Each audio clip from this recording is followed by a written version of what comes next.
first beginnings were at George Street in Highgate, and it was Lesburn Easie that was on the drums, and he was the man then, and I was like, I want to be like that. Well, the greatest days of my life was definitely playing with Trevor and Glenn. We formed Shiloh Band. Shiloh Band. Shiloh Band. Shiloh Band. Shiloh Band. Shiloh Band. They were my brothers, so we had this bond anyway, and then when it merged into this musical bond, it was time. It was time. Great days. Great days. Our motto for Shiloh Band was simple but effective.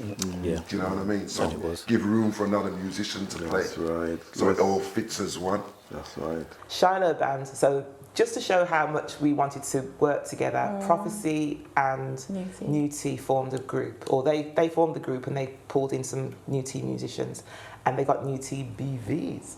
So there was, yes, I felt so sweet, you don't understand. I remember. The band was made up of not only Trevor, Glenn and Lesburn, but it was also made up of some New T guys. So you got to imagine, we were Prophecy guys, but we appreciated the giftings, particularly the keyboard players within New Testament Church of God.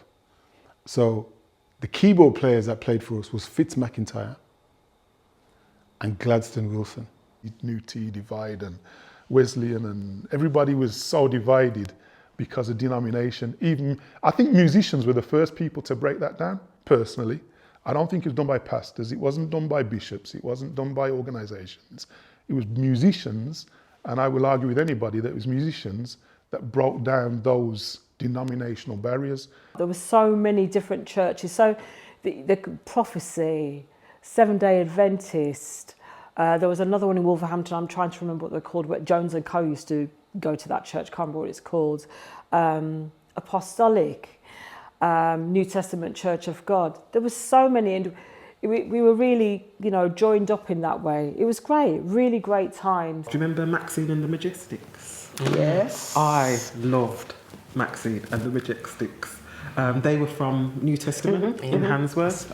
You know, the Majestics at that time, and I had seen them before on an occasion at some sort of event at Prince Albert School in Aston, but I didn't know where they were from.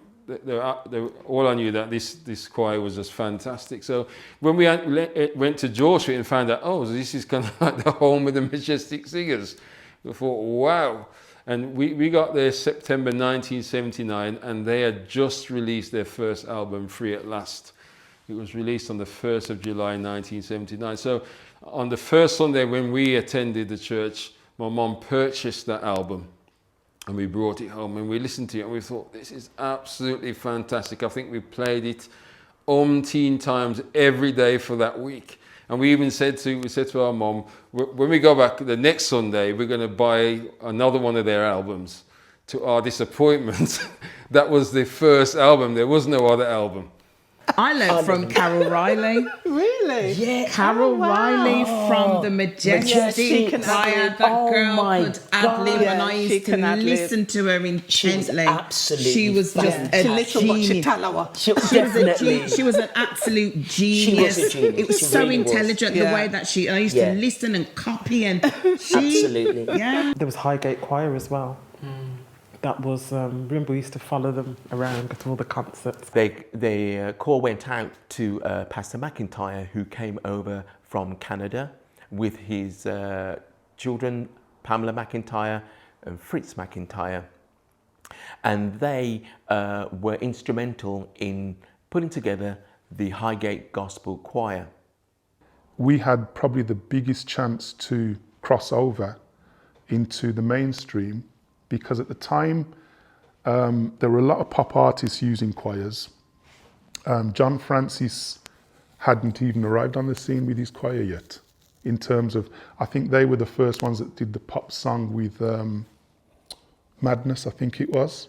If I remember rightly, it was it Swing Low Sweet Chariot or something like that, one of the songs that they did. But they did a pop song and they were in the video with Madness. Approaching the church at Highgate, we saw there was a Rolls Royce parked outside.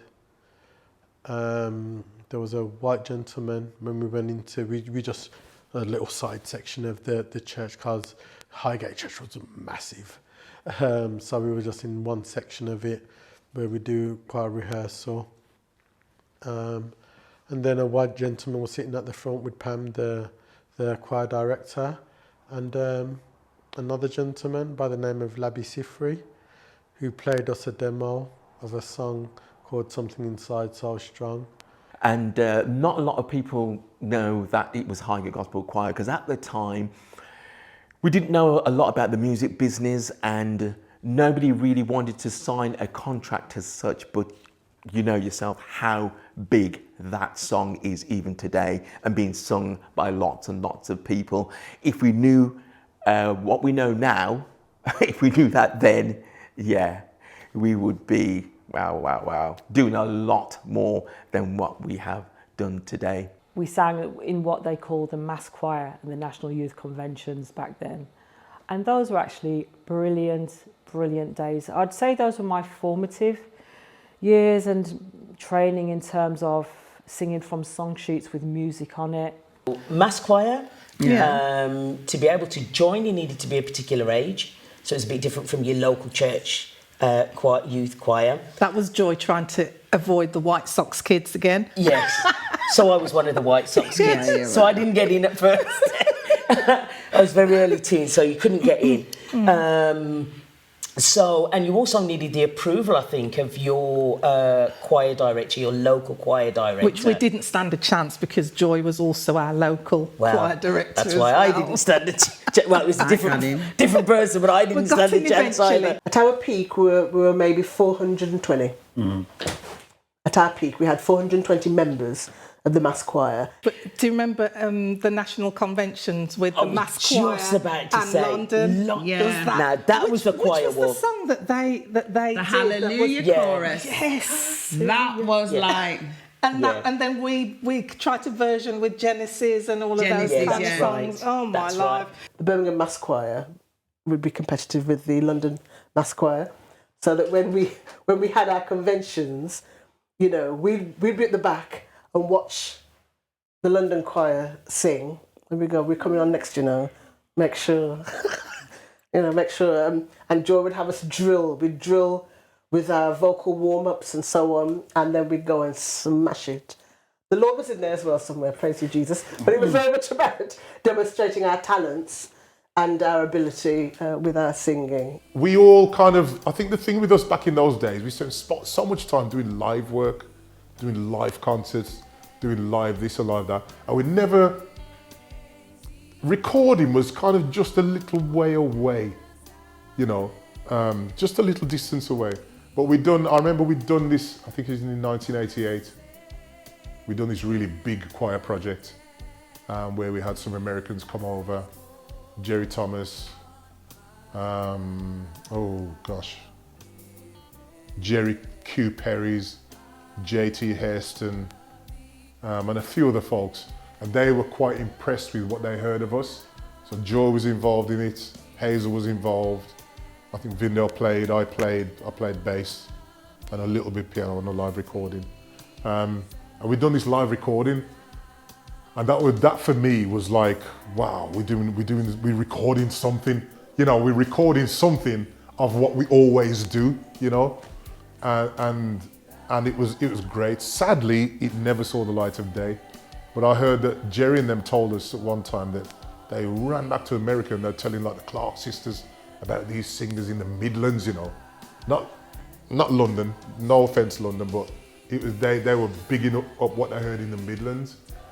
And I'd met folks like Nicky Brown, Noel Robinson, Paul Lee. Me and Paul Lee became great friends because of doing People Get Ready, and a few other singers as well. And back in the Midlands, I was playing and working with people like Hazel Watson, Joy, who else? Quite a few from Prophecy, but then there was also some from New Tea, Church of God. Oh gosh, what's the choir again? Remission.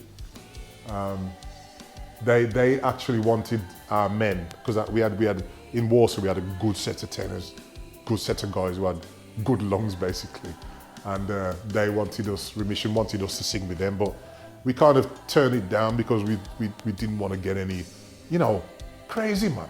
We didn't want to get any flack for singing with another church, you know. It was like that. It was like that.